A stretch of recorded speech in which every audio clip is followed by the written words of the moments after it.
Alright, people, let's get this stream started, shall we? What's going on, everybody? What's going on? Let me get this queued up here. Let me move this over here. What is going on? People, hold on. Hold on. There we go. There we go. There we go. Alright, sorry people. Alright, hello everybody. Welcome back to another stream. For what all the games were today, there were a couple games that were kind of just a lull. But then we just hit a high point literally with what these final two games were tonight. Oh, there aren't any more, right? Okay, I figured there weren't any more. Because this Illinois... Because here's the thing. This is how I looked at it. This game up here, the TC... This game was super close to the second half, obviously. This game was super close till about halfway through the second. But then again, bullied. Texas bullied Gonzaga for the whole game. This game was not as close. Like, it was close, but just Gonzaga was trailing the whole time. This game was not close. Illinois, I mean, VCU's they're not lucky, but like they're kind of lucky in the ways of like Illinois. At least they weren't up by 40 in some instances.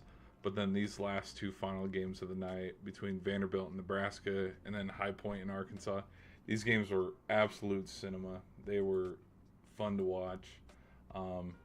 So anyways, hello everybody, welcome back to another stream. Let's get this going. What I thought we could cover is basically go over some of what we saw, and then take a little look at the bracket and kind of give an update sort of, and just kind of look at, oh, Houston and Illinois, or you know, Michigan's going to await the winner of Texas and Alabama. I'm kind of thinking Alabama, with how much Texas Tech beat Akron, there's parts of me that think, you know what, maybe Texas Tech could win this one. Maybe they could squeak by, but then against Michigan, I don't know. I'm going to agree kind of to the sentiments of what Charles Barkley said, where from what I've seen, sort of, the most complete team is, like, not Duke, because Duke is very beatable, and we're going to get into this, and I'm going to give my thoughts on this game. But from what I've seen, Duke and Michigan State very vulnerable. Michigan just looks complete. They really do. And I'm interested to see, I want to see how Florida and Iowa go tomorrow, because there's parts of me that think if Florida just blows out Iowa and Nebraska keeps the Florida game close, there's parts of me that think, because in one of my streams I was flirting with the idea of Nebraska going all the way to the region final against Houston. I don't think that. I'm still gonna kind of lean towards the Florida-Houston aspect of the South region final. But there's parts of me where this game was not close. If this game is not close, and we saw what Florida's outcome in the SEC tournament was, like, because, yeah, they got boat raced by Vanderbilt, but it's like, if Florida cannot play a close game, there's parts of me that think Nebraska gets an upset and pulls it off. I don't know. I could be wrong. But yeah, here we are, where, you know, we got a couple more games to decide, a couple more spots. I guess let's start with, we can start with the beginning of the day and go over the first handful of games. So 95-72, I think the other reason why Chuck probably talked about, hey, they can start packing their bags, for Indy, is the game, with how close this game kind of was at halftime, where I mean, 39-48 is not close, but it felt close because St. Louis's like shooting percentage was awful in the first half. Like if you see 44% and then 31%, majority of like bigger buckets came in the second half for Michigan. And it was in the second half when they just stretched the lead and then they started to run away with it. I'm curious to the biggest lead. Yeah. Look at that. 25. There was a point in this game where they were up by 25. And at that point, you kind of like, you knew, oh, okay, this one's over.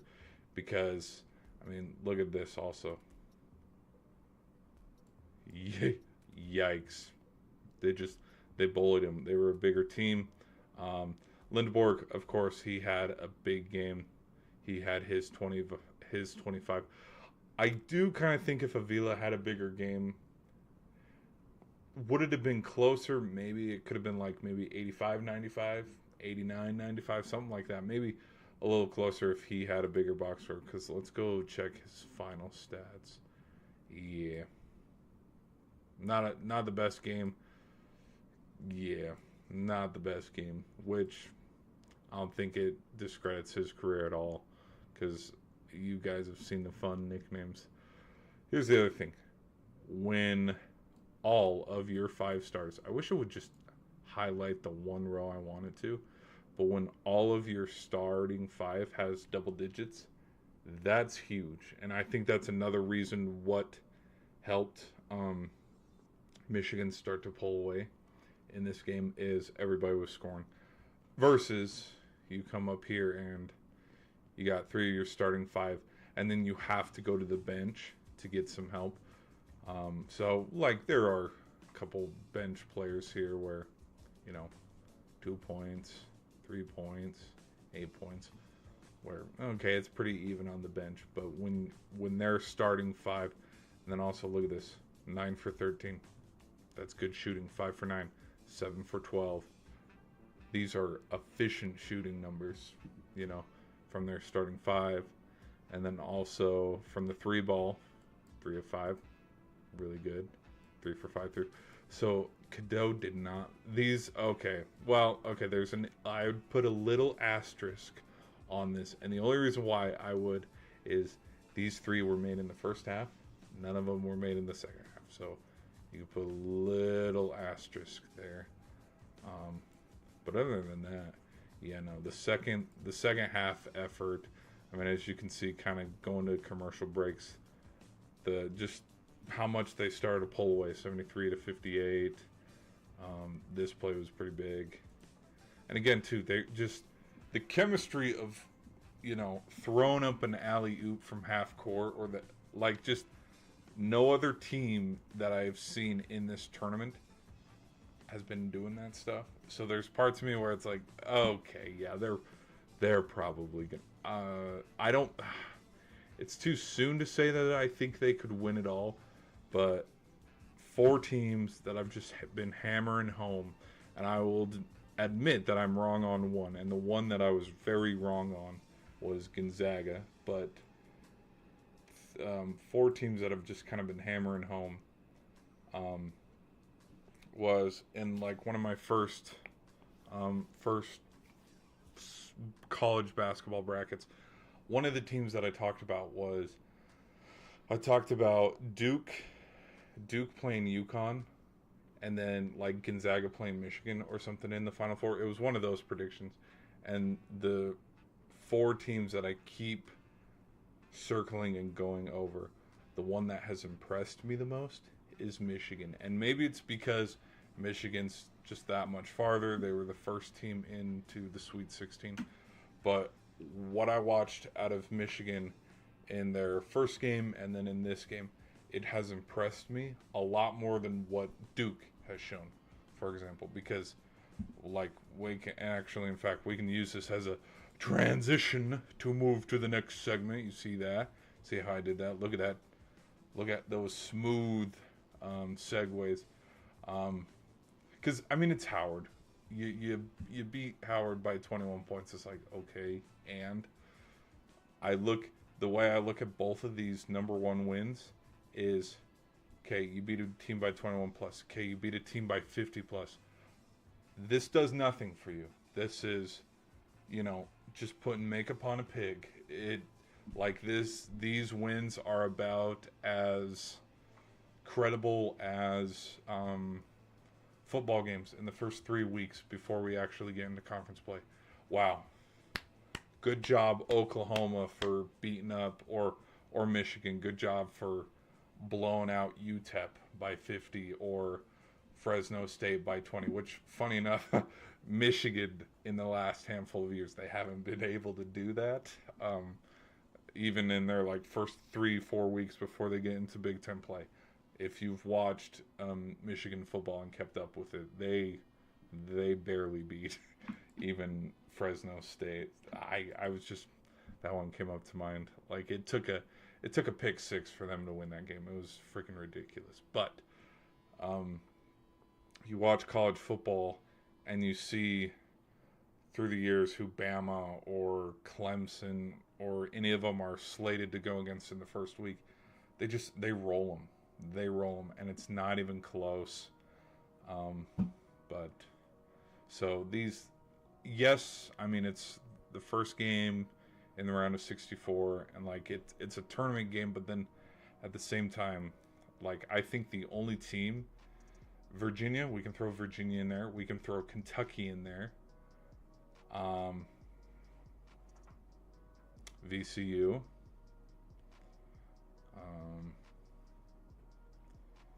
Iowa.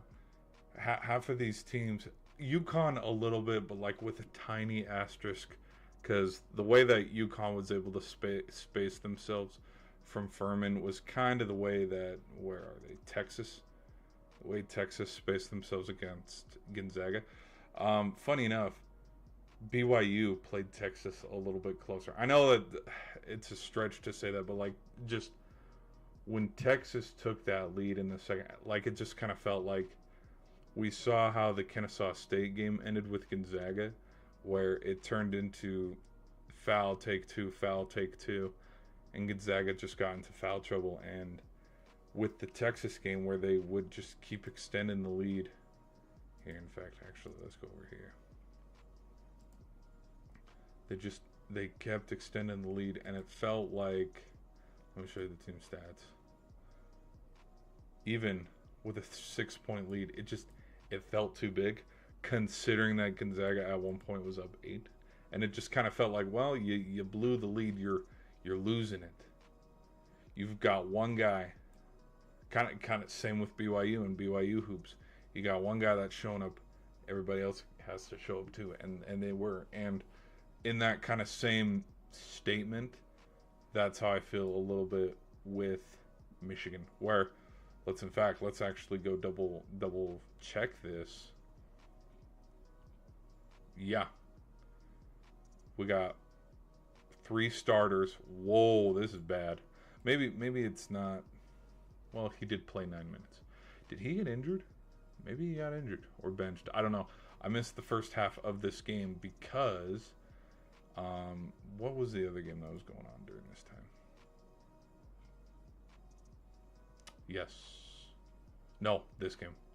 Too busy watching this game. One of these. Yeah, these games went on at the same time. These games went on at the same time. This game ended maybe. Yeah, by the time I tuned into this one, Illinois was already running away with it. Because 35-28 is still kind of close at halftime, where we can make a little bit of magic happen here. Just depending, but okay, let me get into. But where we got one guy carrying, let's go back to the box score with Michigan. You got 5 starters with 10 plus points. Let's turn the tide here a little bit. Let's switch over to Texas versus Gonzaga. You got a full kind of complete effort where, okay, not all 5 of your starters are scoring double digits, but you got a 12-point off the bench. And then you come down here. You got 3 starters that don't make 10 points. He must have gotten injured or something, or fouled out. I don't. Maybe that was in the. Hold on. Let me look at Gonzaga.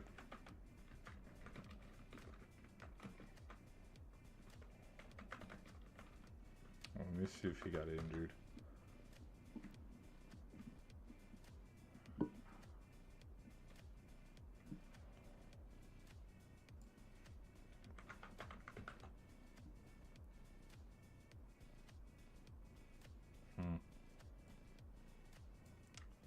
Well, maybe he just didn't shoot the ball. Like that could very well be something too, because he did only play 9 minutes. Fouls.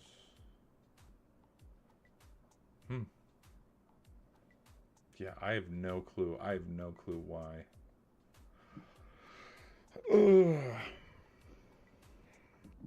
Because this guy only played 1 minute, but I'd assume it was at the very end of the game. He played 19. It must have been foul trouble or injured, because you shoot 1 for 3, 1 for 4 technically starting the game. It's not. Yes, that's reason for maybe benching at the beginning of the game, but not for the whole game. So I would say he probably got injured. I don't know. So this probably happened in the first half. Google's not telling me nothing. I don't know why they're not saying anything, but yeah. So okay, back to it. Okay, so that's kind of my thoughts on the Texas game. It looks like Texas is going to be the Cinderella darlings of this bracket, because we got a 5 seed, 4 seed, a 6 seed, a 3 seed, a 7 seed, a 2 seed. We have no double digits. No double digit seeds except for Texas. So there's your darlings. Hold on, I'm going to take a swig real quick.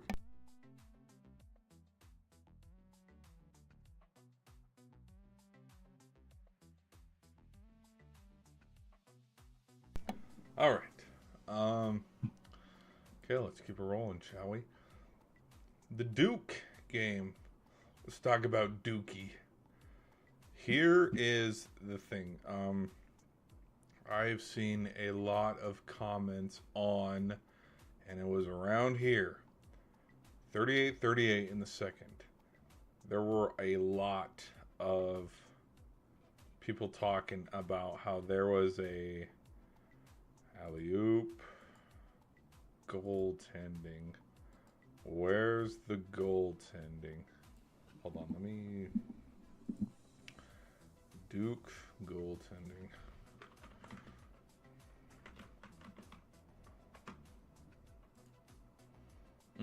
Here it is. Oh, hold on.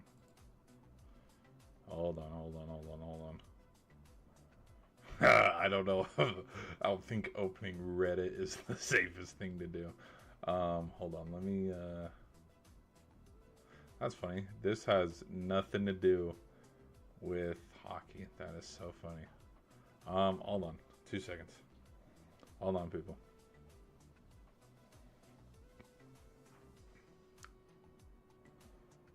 Let me... Okay, here we go. So it will let me do this, but I gotta do this smart and not be stupid. Okay. If you ask the comment section, the second that TCU lost this game was on this play. Do I agree with that statement? No, because there's another stat on why I think Duke won this game and TCU ended up losing. So people called this a no call. Clearly it went off the backboard, and clearly it should have been a goaltending. What people have kind of gathered and talked about was the switch of momentum was after this play, because somebody, whether it was him or the coach, somebody got a technical, I think, for arguing with the play, which in fact, maybe if we can fast forward a little bit. And again, 50-59, it's still a 9-point game. Duke has already started to take momentum a little bit and swing with it here. I don't think that is why they lost this game. In fact, all right, let me go back over here. Okay, look at this stat. Yeah, well, you want to know why I think they lost the game? What's that big number right there? 20. Take 20 points away, 61-58. This is why I think Duke won and TCU lost. Not because of a controversial, it should have been goaltending, whatever, when you're down by 9. What I think why Duke won was because of how they doubled the free throw percentage. And I will admit, Duke out-rebounded them. Okay? Duke... But this lead, hold on, this lead was in the second half. I would say more free throws. And I think... I do think there is a part of me that think they did get bailed out a little bit by the officiating. But that'd be my takeaway of this game and this matchup, because I do think, I mean, we are sitting here at 38-40 in the 16, with 16 minutes left to go in the second, and Duke has the lead. It took till 7 minutes left in the second half for Duke to overcome the deficit that Siena put on them and take the lead. Like, again, I think Duke is very vulnerable, and they have shown that they are very vulnerable in this tournament, because they're just kind of they're not playing well. They're not playing well, to say the least. So, all right, people, let's keep this rolling, shall we? So that's the Duke TCU game.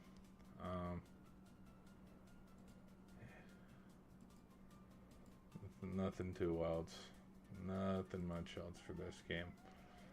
All right, I did not watch this game, so I do not know how this game went or ended. I'm just going to assume by the score of how it was 46-28 at half, and just staying consistent, 46 then 42. I'm just going to assume that it was pretty much a throttle. Okay, let's talk about Cohen Carman. Just look, points, rebounds. This guy came off the bench too. We got to look at bench points. I think the biggest... Where are we? Damn it, it doesn't show it. Michigan State had over 20 points off the bench. Darn, that's not a stat, because he is a sixth man in the rotation. Here, look.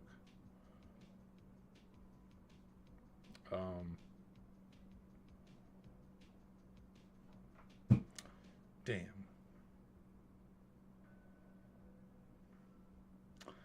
This isn't accurate. Well, yeah. Oh well.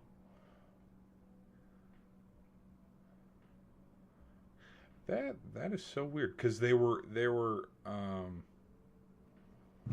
posing it. There was a graph that they posed that Michigan State had like 20 plus points off the bench. Yeah, oh well.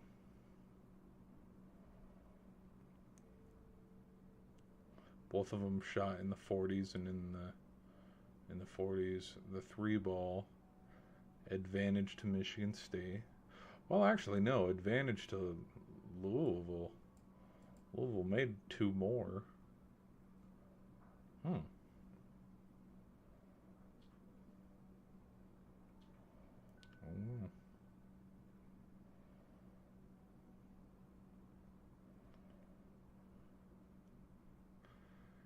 He started to light it up at the very end.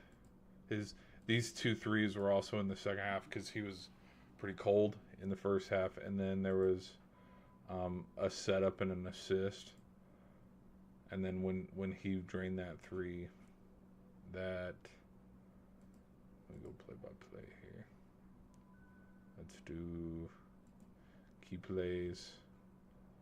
What? Okay, fine. That doesn't. Let's do made 3-pointers. Whee! Here we go. In the second half. Do the halftime. Where's the halftime? There we go. Again, it was to extend the lead 50-63, but like, as you could see, Louisville was starting to come back around the 50-55 mark. Yeah, because it took till about, midish way through. And even then, at the very end, Louisville still kind of fought, kind of like High Point against Arkansas, where you knew who was going to win, but there was still kind of like we could, if they botch a free throw here and we turn around and sink a triple, maybe. But let me see if there were any other.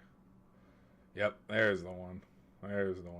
And then the other thing, too, is after he sunk this three, yes, that is when they got the largest lead, which was by 13, I believe, right? Yeah, 13. So. And then here's another, look at this. 90% of the game they were up. It was close, but then at the same time, like, the game wasn't close. It was... You kind of knew who was going to win, kind of like the Texas Gonzaga game. You had a feeling, oh, okay, this is who's going to win. Still a good game though. All right, let's move to the next one. Texas Gonzaga, we talked about that one a little bit. Illinois and VCU, we kind of touched up on this one a little bit. Hill Jr. had 17 points in this one. I think, I would say if he played as well as he did against UNC, this game would have been closer. But, I mean, I was sleeping on Illinois. Illinois might, I don't know. Illinois might be a team where it's like, watch out. Because, well, actually, let's go to this region.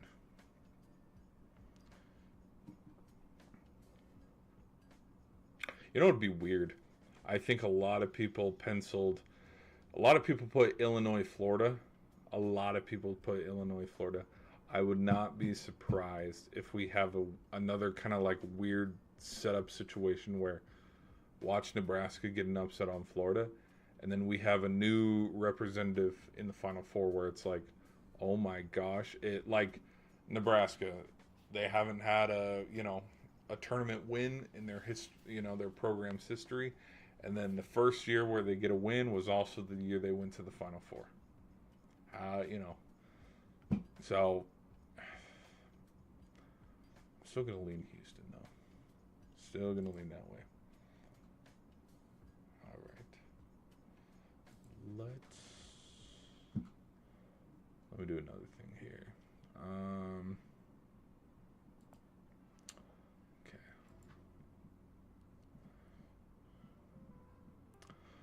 All right, Nebraska versus Vandy. This game was back and forth the whole time. As you guys can see, it was close at halftime. It was 32-39. Ooh, I shouldn't be yawning so much. I'm not that tired. Okay. Right? Ooh, I forgot Vanderbilt had the lead at the very end. Like, this game, here's what was so cool. Which I wish it was... Oh, we gotta play. Okay, hold on. We gotta play. Yes. We gotta play this. Okay, so let me set the. Okay, here's what was so cool about like the final transition plays and stuff of what this Nebraska game was, is Vanderbilt would sink a three and then kind of offensive rebounding and kind of hard. I know hard's a weird term to use, but the first chance buckets, Nebraska, second chance buckets. I think that is what we would label it, where there were a lot of plays where Nebraska would miss their first look, but they would just out rebound Vanderbilt and then put it back in. Like, that happened every single possession in the final 90 seconds of play, and it was absolutely crazy. and they'd trade 2-pointer for 2-pointer, 3 for 3. Like, it was freaking phenomenal. Here, let's see. This ended up being the game winner, sorta. Which I think they called a timeout. They called the timeout, and then here we go. Here's the final play, which again, this play was freaking ridiculous, dude. Good look, good shot. So it's in the air. It's gonna be buzzer. If it's good, they win 75-74. Boom. In and out. And we can see all the surrender cobras of, because it looked good. It looked good. And the fact that it was phenomenal. It was crazy freaking ending.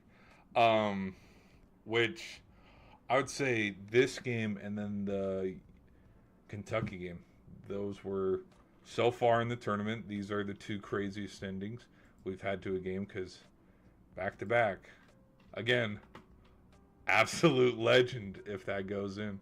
Which you can see the fans too. All of them are like, oh, and then like just it was such a cool ending, such a good game. That was a good play.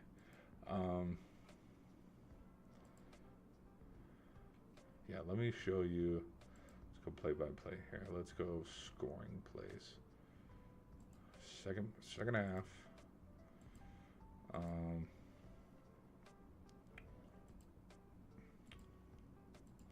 right, let me show you just the amount of back and forth it was all game. Okay. So let's go to about 10 minutes. So we got a 3-pointer to make it 49-53, 52-53, 55-55, 58-55, 57-58, 61-57, 60-61, 64-60, 64-62, 67-62, 67-64, 68-67, 70-68, 70-70, 72-70, another tie, and then a lead.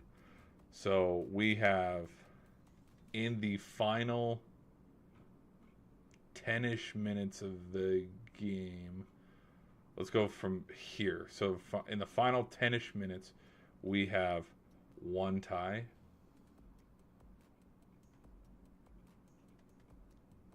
2 ties, 3 ties, and then how many lead changes? 1 lead change, 2 lead changes, 3 lead changes, 4 lead changes, 5 lead changes, 6 lead changes, 7 lead changes, in just this final like it was freaking crazy. Yeah, 2 points, 2 points here, 3 points there, 2 points here, 2 points there, 2 points here, 2 points. Like it was a crazy freaking ending. It was good. Great basketball. Great freaking basketball. Let me see if there were any. The other thing too, look at, this is so cool when you see it like this. Where are all the points? Beyond the arc versus nitty gritty in the paint. And that actually, no. Let's do a stat here. Hold on. How did I get that view? Play by play. Okay. Play by play. Does it change with? Hold on. Reset. Okay, it kind of changed it a little bit. Let's just go back to the second half. I want to see Florida. Nasty move here. You guys like hockey? If you guys like hockey, be sure to look at this. Before tip-off, bro. First 2 points of the game, Florida has a 99% chance. This is bullshit, bro. Look at this. This is terrible. This is absolutely terrible. When did it ever leave? Well, right here, 91%. 15-15. They had a chance. Unbelievable. Terrible. All right, let's go to full play-by-play. Here we go. All play types. Made 2s and made 3s. Second half. Ooh, okay. That's where a big 1, 2, 3. That is 10 buckets in the second half. That is terrible. That is terrible. That's bad. That is bad. Okay. See what I'm seeing here? Do you see what I'm seeing here? Other than a 7-footer dunking it, and then over here a little bit of hockey action. Do you see what I see? Whoever wins the paint is going to win out of the Florida game. The Florida and Nebraska game. Whoever wins the paint is going to win. Now, this is me assuming that Florida is going to get past Iowa. Guess what? Spoiler alert. I'm going to assume Florida gets past Iowa. That's what I'm just going to assume. Iowa barely beat Clemson 67-61. I'm going to assume the defending champs are going to not boat race Iowa, but at least beat them 76-55. Realistically, like, not this much. Not this much. Maybe 95-72. I don't think they'll. If they want to run up the score, I could see them reaching 90 points, but I can also see them hitting like 83, 80-ish, 80-ish to 60-ish. Like a score like this, 77-69. Wow. Now when I look at this, 81-58. It's hard to believe that TCU was tied and actually had a lead in this game. That is hard to believe when you look at the score like that. All right. But yeah, I'm going to assume that Florida's going to beat Iowa tomorrow, and winner, whoever can battle in the paint better. There we go. There's my prediction. And then, better yet, whoever can battle harder in the paint. I want to pick Nebraska so bad and just roll with that dumb fun momentum. Because here's another thing. I'm probably going to do predictions and be like, well, now it's the Sweet 16. Now I'm doing a bracket redo where we're doing predictions from there. Because I feel, and it's like this every stinking year, from the Sweet 16 on, I feel like I'm able to predict a little bit better for fun. You guys didn't see it, but one year, because every single round I do kind of like a fun new bracket, because I used to do predictions on paper and stuff. But I think it was the 2018 year. It's either the 2018 year or the 2021 year. One of those years. From the Sweet 16, I predicted everything all the way up to the national championship. You know, I think it was the 2018 year, because the only thing that I got wrong, like Villanova's side and region, predicted it all the way. Because when you go look, hold on. Yes, it was probably the 2018 year. Look.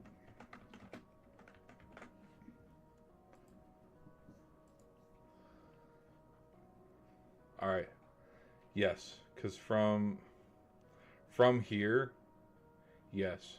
So from the Sweet 16 on, I predicted, that they beat West Virginia, and it ended up being Loyola Chicago that I got wrong, but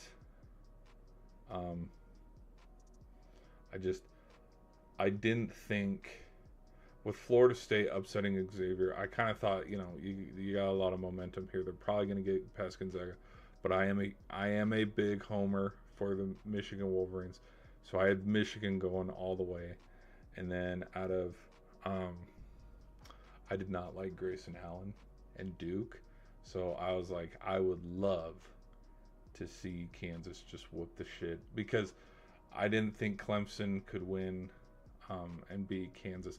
And this is also when Kansas was really, like, some blue blood teams have kind of fallen off as of late, which is really weird. Tar Heels are one of them. But yeah, out of Syracuse and Duke, Kansas and Clemson, Florida State, Gonzaga, Michigan, Texas A&M, Kansas and Kentucky, Loyola Chicago, and Nevada, Villanova, West Virginia, and Texas Tech and Purdue. Like, out of the Sweet 16, it felt a little easier to predict it, and so the only one I got wrong though was Loyola, because I thought there's no way they're getting past Kansas State, but they did not. The other year that I was thinking of was 22. Let's see.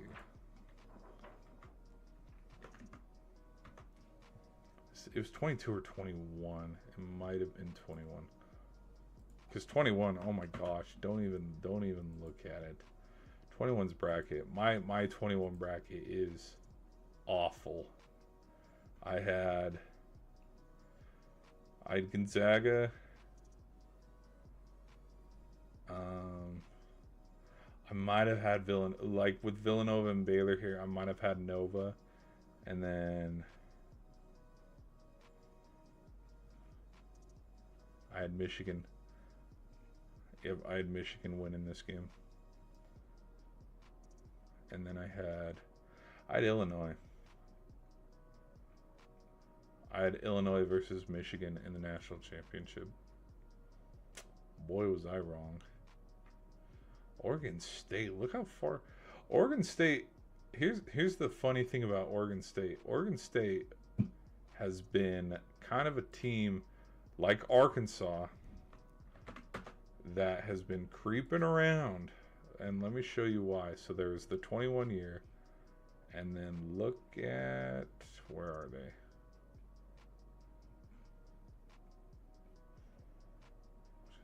Was it 22?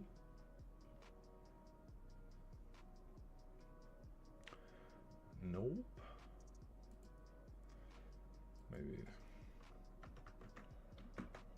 there was a year where, quit being like that. Hold on. Dude, where'd it go?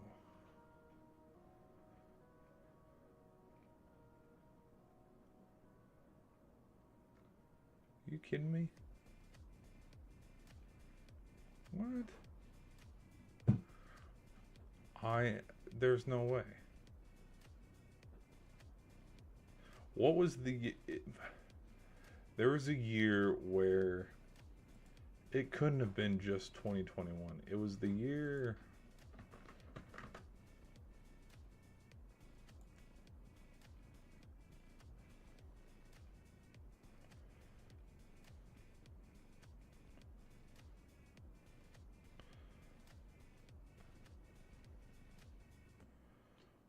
Could it have been 2018? Am I getting my years mixed up? Hold on.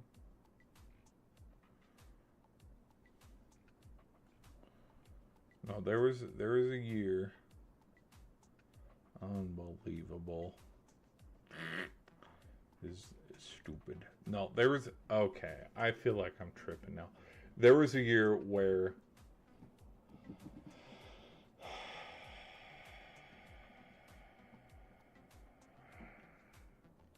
this. I forgot that Nevada beat Cincinnati that year. Yeah, because there were a couple things that needed to go Loyola's way for them to, and again, phenomenal run. What? I could have sworn, was it last year? Maybe last year. Hold on. 2024. It was the 2024 year. But there was a year where Oregon State almost went to the Final Four. Can't find it. I cannot freaking find it. And this pisses, because I could have sworn it was back-to-back years. It was back-to-back freaking years. And I feel like I'm going in circles now. What? Hold on. Let me just look it up.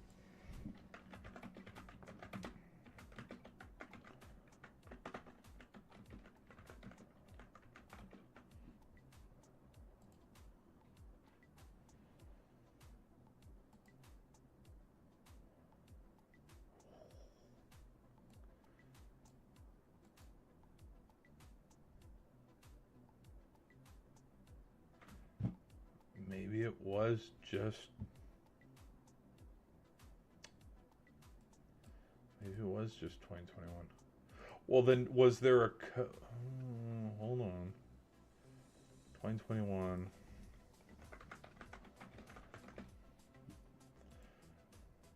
Was there something that stood out? Was it their coach? You know what? Maybe I'm getting this confused. Maybe it was their coach that went...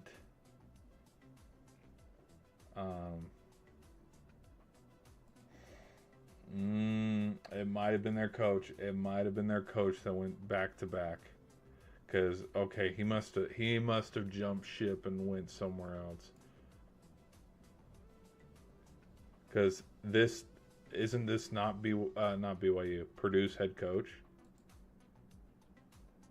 No. Wait. I forgot that's what his name was. Man, not shit. Now I feel like I'm tripping, bro.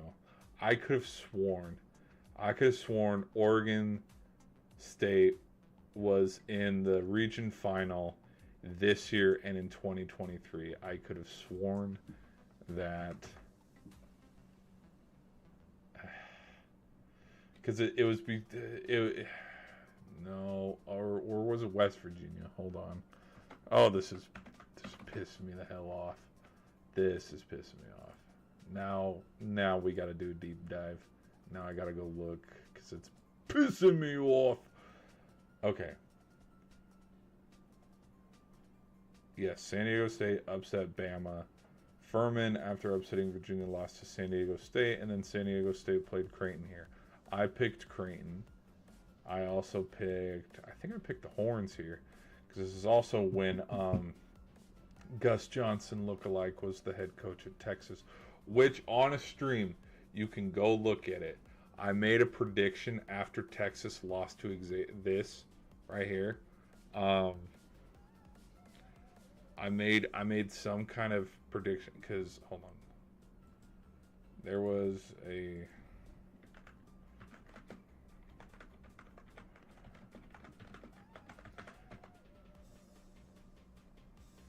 Yes, because he was at Xavier, and then he went to Texas, and then yes, Rodney Terry. Now where's... He's at TCU.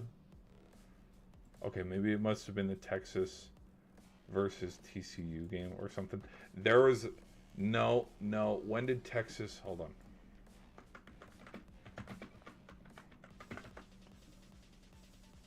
Yep, it was last year. Yes, it freaking was last year. I made a prediction. You can go watch. Serious. Fact checked. A fact check. I just threw out, kind of like with the Hubert Davis comment, where I was like, I could see him getting fired because I don't know. Is it a fireable offense for blowing a 19-point lead? I just threw it out there into the cosmos that, somebody's going to get fired from this game, because it was first four, and of course you have Texas and their expectations, you have Xavier and their expectations, which you could throw Marquette also in there, you could throw Miami as well, and Tennessee, because these are programs that are kind of like middle tier who have expectations. And I think, if I'm not mistaken, either Xavier or Texas like preseason, like they were predicted to go pretty far, or like in their Big East or their Big 12 respective tournaments, like they went on a little bit of a run or something of that nature. I can't remember, but I just threw it out there. Oh, someone, how crazy. What if one of these guys gets fired? And the fact that they swapped head coaches like a day or two later, like it just freaking blew my mind. Um, yes, Xavier stormed back to win. So I don't remember.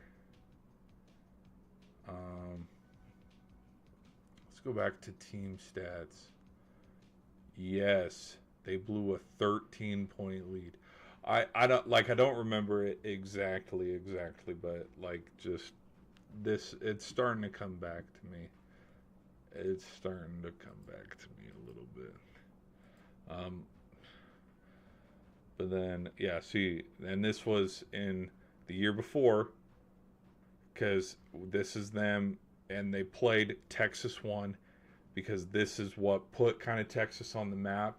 And then in came Miami, and Miami got the upset because everybody picked, from what I can remember, everybody was leaning towards Creighton, Texas, Kansas State, and UConn.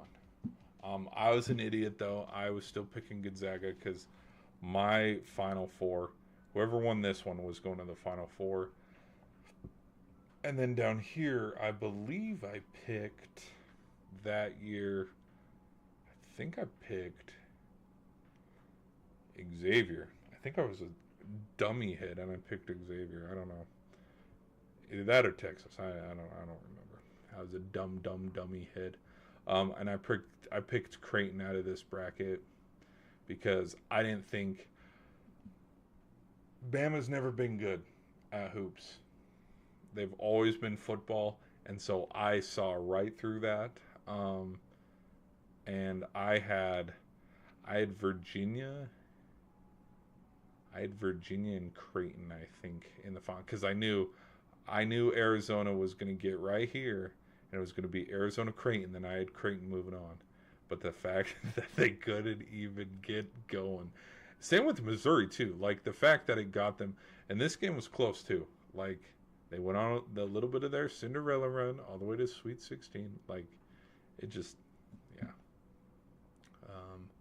But yeah, I had the winner.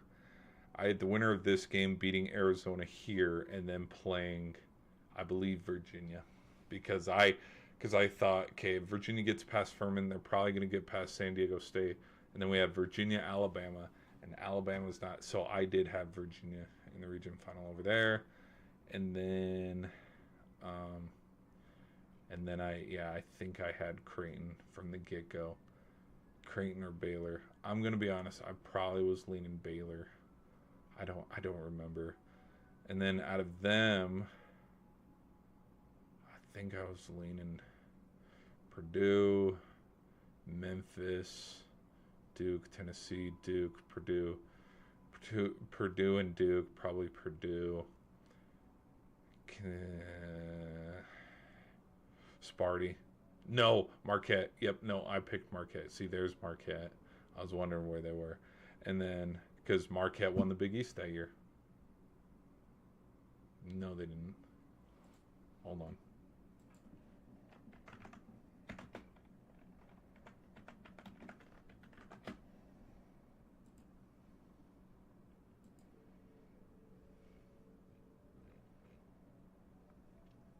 No.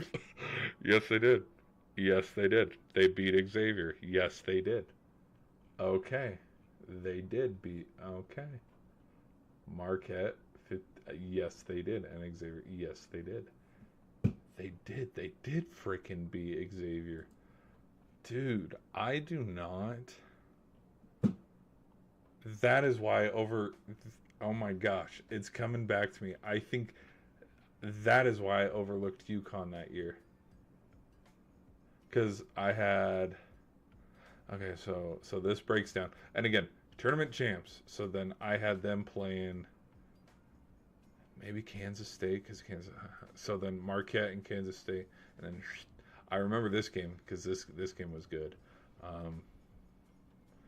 and then Marquette and Purdue, and then I had Marquette going. And so then over here,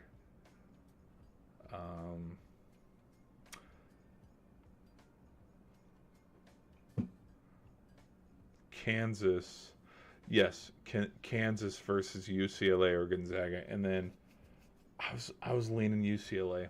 I was leaning UCLA. So then UCLA, Marquette, Creighton, and then from here, Xavier. I don't like it, but Xavier probably. I don't know. I can't remember off the top of my head, but yeah, that overlooked UConn, and then they ended up smoking everybody. Which, fast forward. Okay, get out of the way. Fast forward to now, the team that I feel like I'm overlooking.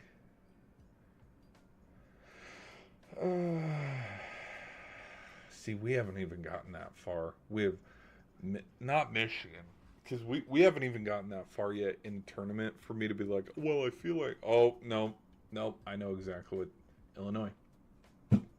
It would kind of by that same logic that I just went over of I've been overlooking that. It'd be Illinois because look how much they smoked out Penn and look how much they smoked out VCU. It would be them because then when they play these guys and show, oh shit, they're the real deal. Again, kind of like let me walk you through how I'm thinking about it logically. So Florida beats Iowa, okay, whatever, and then we have an upset where Nebraska beats Florida, and then we have Nebraska versus Illinois. Then Illinois moves on, or to confirm, like, no, these guys are the real deal. They smoke out Houston, and then they go up against number 1 Florida, and they beat them too. Which, considering how UConn ran the table, that is probably what it would be. Is they don't run from Houston, kind of the same how. Where's UConn? UConn didn't run from. St. Mary's isn't the same. So we're okay. So this is where are we looking? Here? So from the Sweet 16 on, yeah, they didn't run from Arkansas. Which, by the way, Arkansas just came off their upset of beating Kansas. So they stand there, smoke them out, and then they got Gonzaga up next. So then this would be Florida, Illinois here, and then they go right through them, and then they get in the Final Four. Oh my gosh, dude, I don't freaking know. That'd be Illinois, because again, dude, who the hell knows? Like, this could have been a blimp for Virginia, and then Virginia turns it on against Tennessee. I don't know. But I'm going to quit yapping because we've been here for a while. Let me keep the stream rolling, people. Let me keep the stream rolling. Try to think, look at anything else. Other than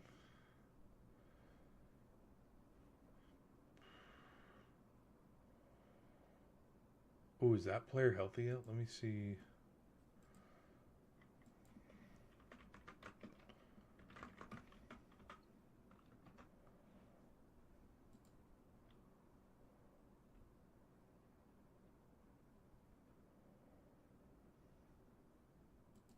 Is he good to go?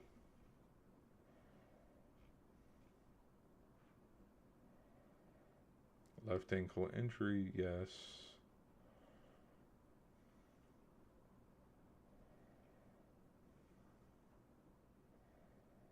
Oh, just a left ankle sprain. Okay, he'll be fine. I just rub some dirt on it. He'll be good.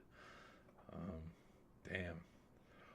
I'm still kind of feeling we will somewhat between 23 and 26. There's parts of me that feel like it has the chance and the potential to mirror. Because the other thing, I've wanted to make a video on this, but I haven't known how to approach it, because something that has kind of been talked about, which in fact, let me do, let's do a couple things. Hold on. Let's see. March Madness bracket is when people talk. I don't want this. I want the freaking bracket. It keeps. See, and then it's not giving me the official. Because this is not the bracket. It should be right here. Interactive bracket. See, because then it sends a fast link for a printable bracket. That kind of works, sort of, but not really. Let's see how that looks on the other end.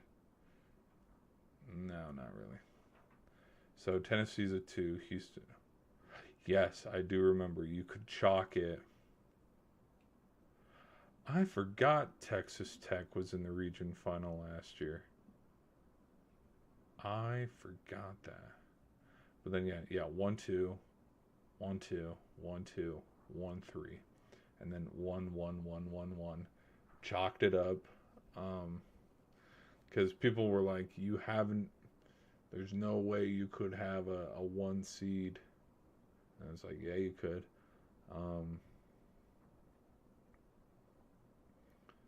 Let me go back to.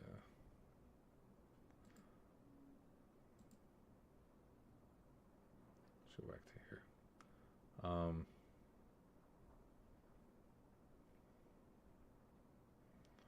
I think.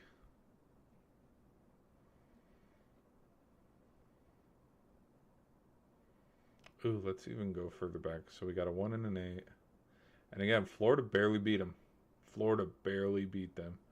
I know some of these were garbage time buckets, but UConn did come back. Well,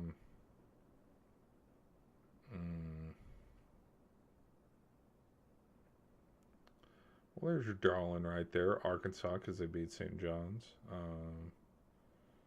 Trying to look. Yeah, McNeese, because they beat Clemson. There weren't too many. Really? I forgot Marquette lost to New Mexico. Which again, maybe this was a fireable offense, and maybe that head coach got fired. But let me look here. This was a close game too. Michigan had such a big lead, and then they blew it. They freaking blew it. It was so funny. Oh my gosh, I forgot Ole Miss went on a run last year. What the hell? Dude, I forgot that. I freaking forgot that. That is so funny.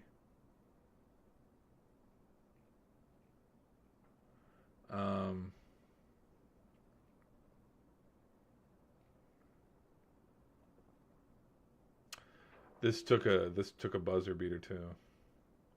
I'm just trying to think, because we're talking about Cinderellas. The point I'm going to try to make here is Cinderellas.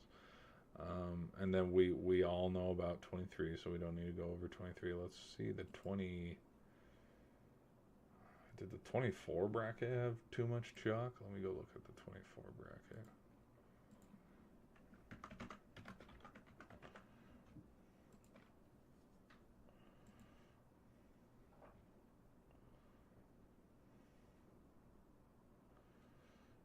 UConn just bullied everybody on its way there. Look at this. Bullied. Bullied. Bullied. Bullied.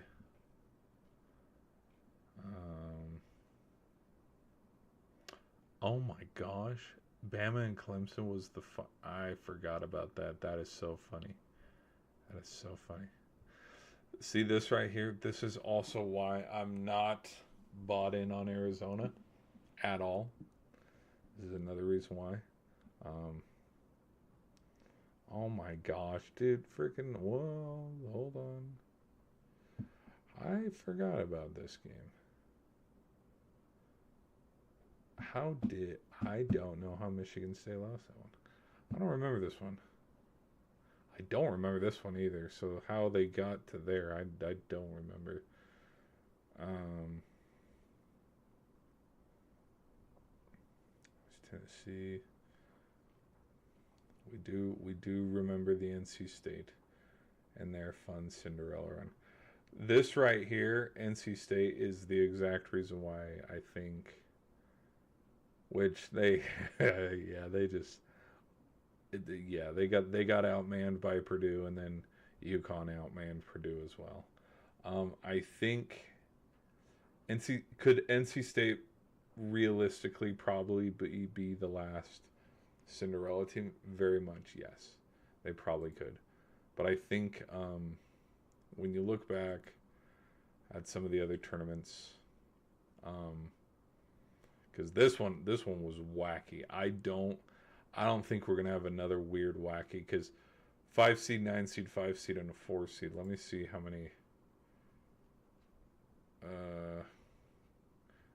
St. John's is a 5 seed. Texas is our highest seed at the 11. If we have the same kind of tournament that this was, that would be kind of the equivalent of UCLA coming out of this bracket here, because there's your 7 seed. UCLA or St. John's, so your 7 or your 5 seed. And then down here, I'd throw Illinois, because just the name and the name, logo, and team. Or Nebraska. Probably Nebraska. Okay, so Illinois, and then I'll pick Nebraska. And then out of these guys,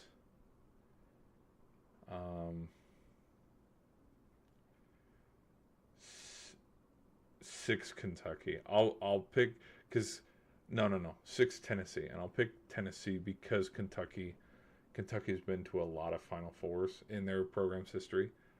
Tennessee hasn't. And then when you look at how many FAU's probably not going back to the Final Four ever. Same with San Diego State or Miami. Like, they're probably never going back. So, in that same, that's why I'd say,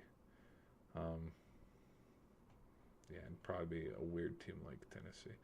But you have to, hold on though. Because with this one, we do have a blue blood here in UConn.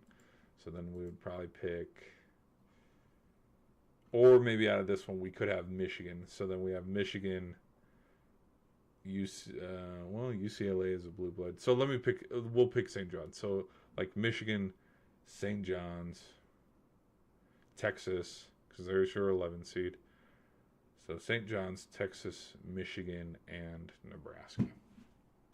If we want weird and high-ranked teams, that would probably be the equivalent of what the 23 March Madness bracket was. But something that I was thinking of, because a lot of it's been swirling around and a lot of people have been talking about it, and the question that is posed is, are darlings of college basketball and Cinderella teams, are they a thing of the past, and do they exist anymore? And a lot of people said no, because people talk about the transfer portal and NIL and stuff. Guys, this year also had the transfer portal and the NIL era. NIL has been around since 2021. So when Chet Holmgren was playing basketball at Gonzaga, or Drew Timme, or Luka Garza, or Mitchell, there were some other guys that I'm thinking of, like the 21 year or the 22 year.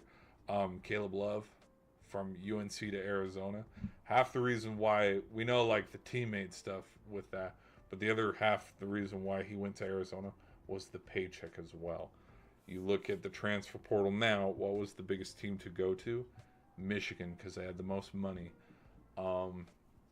With college football, one of the biggest paychecks and team that has the biggest bag is Utah and Kansas. So if you want to look at it, and Texas Tech as well too, because I think when you look at the bag and paychecks payroll wise, I believe the biggest team was LSU LSU, Miami, Texas Tech, and um, probably Bama or something. Maybe Penn State. I don't know. It doesn't matter. But people are acting like the NIL has only been around for like the last 2 years, when it's like, with legislation passing and it becoming legal, that was in the fall of 2021. Because at the time, the highest paid quarterback was Bryce Young at Alabama. And then now everybody was like, well, of course it's Bryce Young, which, by the way, it was probably like a 1.2. You know what? In fact, let's go look it up. Let's go look it up right now.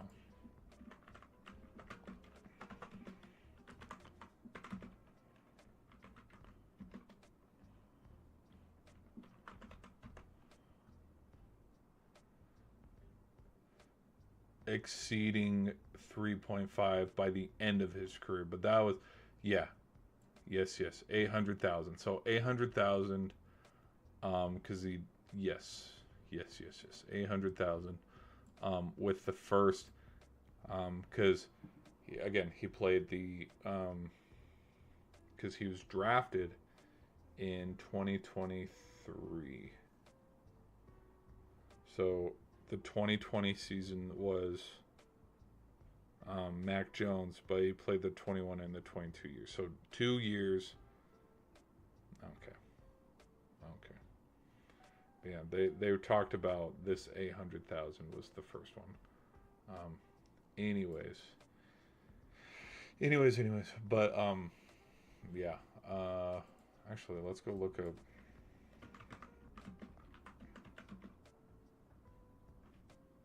Hello, there it is, right there. Oh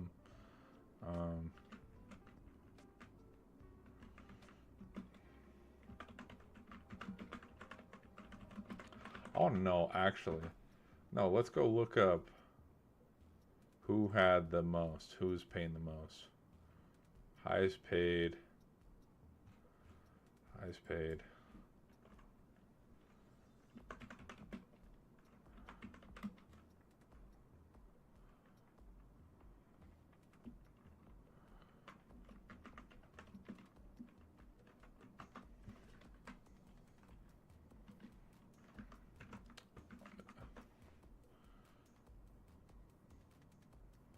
I don't want to see 20.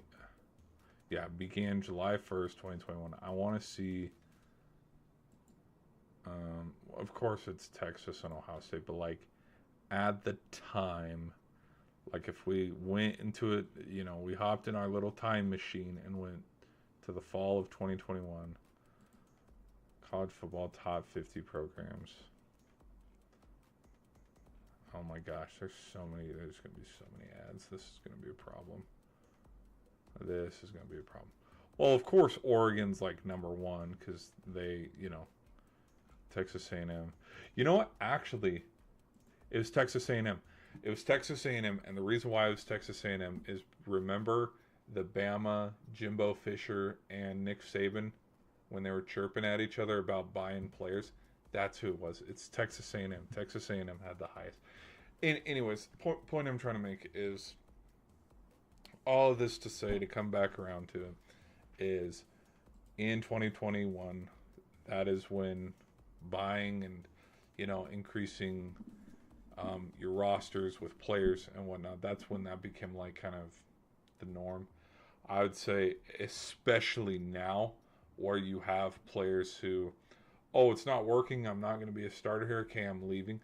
I think it became a problem the season that Riley Leonard went from Duke to Notre Dame. I will say that's like the 24 season, the start of the 2024 season, or start of the 2023 season.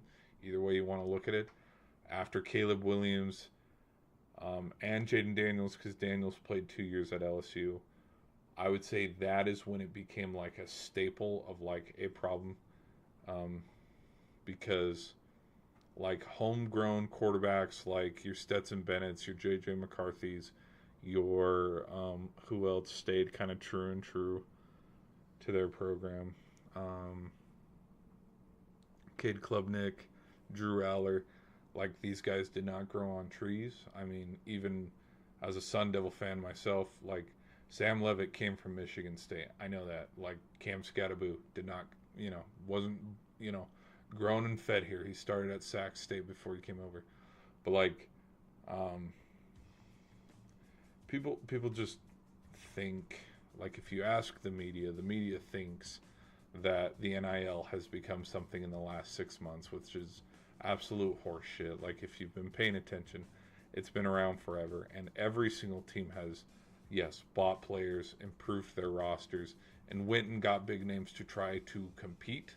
Which that is why I don't think the NIL portal is an issue, or paying college players in general, because if you're trying to win and you're trying to compete, like, it makes sense. That is why you're going to find Texas A&M, Bama, LSU, Clemson, Penn State, Oregon. You'll find Indiana up there, Utah, like some of the teams, Notre Dame, like that I already mentioned. You're gonna find them up. You're gonna find them up there every single year. And what's funny is you look and you see, oh, Texas A&M had the highest payroll. How many SEC championships have they won since 2021? How many bowl games? How many? Like, you see where it's like, that's kind of funny. Like, you pay and then it didn't work out. But like, I think just my thoughts is, I think Cinderellas still are very relevant and can still happen in this modern day NIL era of college basketball, because look no further than 2 years ago when NC State went all the way to the Final Four, or 2 years before that when, well, not two, more like 6, but 6 years before that when Loyola Chicago went.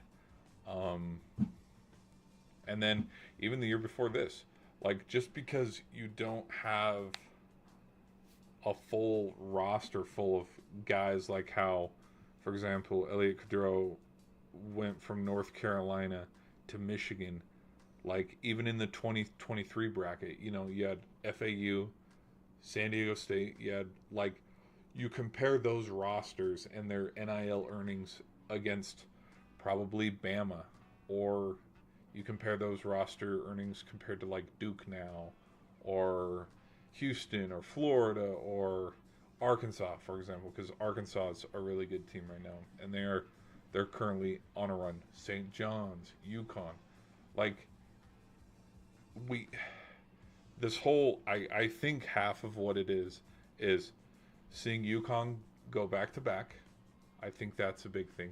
But then the other thing was watching it go chalk last year, where it was all 1 seeds and all 1 and 2 seeds, excluding number 3 seed Texas Tech because they beat Arkansas. I think that's what had everybody panicked, is, oh my gosh, there's no parity, there's no, it's going to be like this forever. So, when we fill out our brackets now, we should just fill out Florida and Houston because they're the 1 and 2. We should just pick Iowa State and Michigan and just do 1 and 2s and chalk it all up. And it's like, I think that's just what the year ended up being. And I think we're going to reevaluate every year on a year-by-year basis, because there are guys that will stay. I mean, how many super seniors do we got on Nebraska and they're in the middle of a run? Or how many, we're seeing it, Iowa State, like with the ankle injury.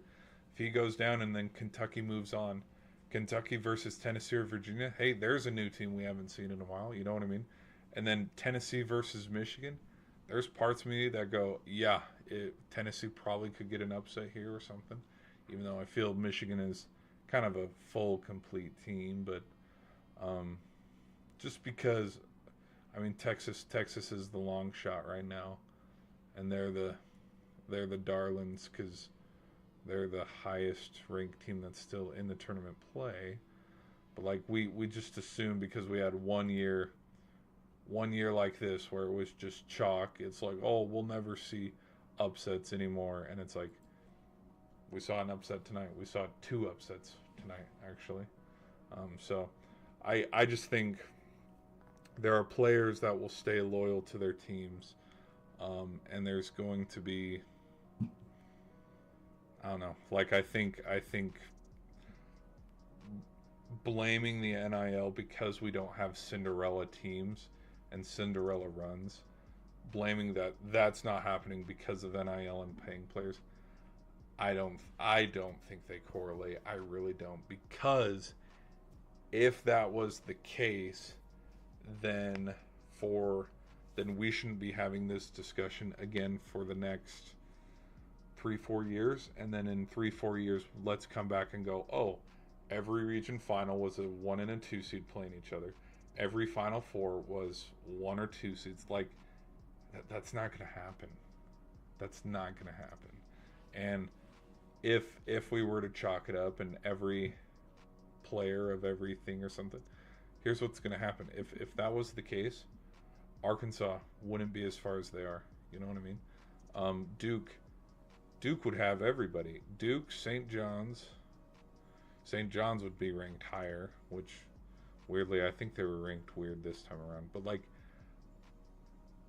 teams like Furman, North Dakota State, Northern Iowa, California Baptist, other teams in the tournament, they wouldn't be here. You know what I mean? Because Houston, Illinois, Kentucky would be higher because they would have bought better players. Iowa State, Tennessee, Texas Tech, Michigan, Georgia wouldn't be here because all their funds would go towards football. Like, just it. I think it's a very casual, you know, because we label all casual. I think it is a very casual statement to make. Even concerned that like we're 2 years removed from NC State pulling an awesome tournament run, because they beat North Carolina too in the ACC championship game and ended up being champs that year too. So I think the NIL portal era, like, it will get, I think what the difference will be is it will get other players from, like, let's say like Western Kentucky or Colorado or something. What I think is it would get Western Kentucky's #1 player to go play for Purdue or UConn, but it's not ultimately going to be the reason why they end up winning, because let's fast forward to this year now. Duke is the #1 overall team. And if we look at the portal budget, let's college basketball NIL budgets rankings. Let's go see. I'm going to guess Indiana, Tennessee, and Arizona are the highest spenders. Hey, guess who's not even in the tournament? Yep. Guess who's not even in the tournament? And then Texas, UConn, Arkansas, Michigan State, Kentucky. Out.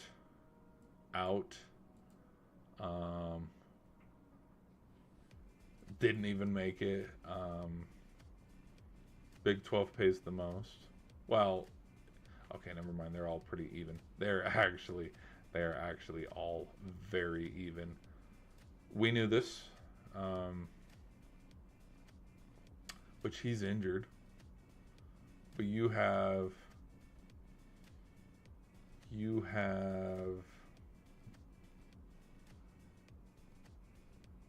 mid-major programs like Gonzaga, Louisville, and Miami, Ohio. Anyways, the point I'm trying to make here is these are your highest paid, and like we fast forward to the bracket here where Duke, I'm surprised Duke's not up here. But like, let's go to Tennessee or Arizona, which you're gonna laugh at this. Hold on. You are gonna freaking laugh at this. It's like $1 million. How much? No. No. Come on. No. Someone made a meme. How much?